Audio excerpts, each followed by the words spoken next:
Hello, my name is Gretchen Ellerbroek, and I'm a sophomore at the WSR High School. I'd like to show you a bit about my life as a teenager during the COVID-19 epidemic. So right now, I'm actually staying with my grandparents, and I have been since spring break began. The reason that I'm doing this is because my mom is a nurse, and she interacts with COVID patients. So getting me out of the house was one of the ways to keep me safe, and also because when my grandparents get sick, then I'll be able to help them out on the farm. It's a really nice day outside, so I'll come show you around. This cat right here is Bob. Bob's really sweet and he loves getting pet. This dog right here is Ruby. Ruby is actually a dog that we got from a rescue, but she didn't really do well at a town home. So we brought her down here and she's been just loving it ever since. There's a cat behind me named Frosty. Frosty is really sweet. Here he is. I say he, but we don't actually know if it's a girl or a boy.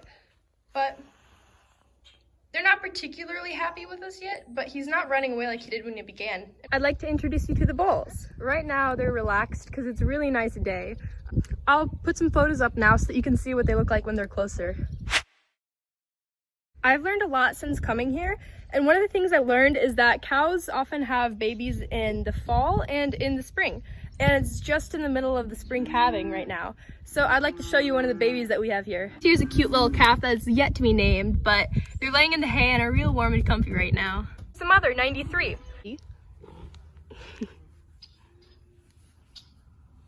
You might be hearing a lot of moving right around now, and that's because just recently we weaned the baby cows from their mothers. Here you can see the baby cows and their mothers trying to reach each other across the fence. Next up, let's go take a look at the garden. Here is the garden.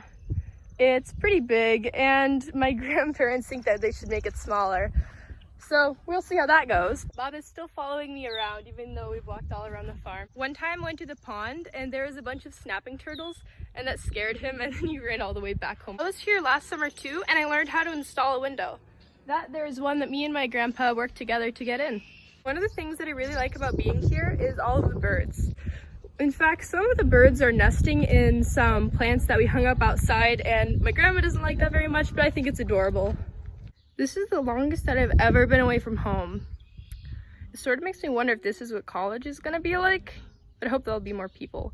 I mean, I haven't talked to in person another person in like a month, besides my grandparents, but you know, they're my grandparents, so I'm a hands-on learner, and this quarantine and not being able to interact with people has sort of made learning really tough for me. I'm an avid swimmer, and I'd say that one of the things that I miss most about not being able to go out and into the community is I miss not being able to go swim at the pool. It's such a great way to relieve stress and to exercise. It's just small things, you know? How about you come follow me along as I learn about my life on the farm?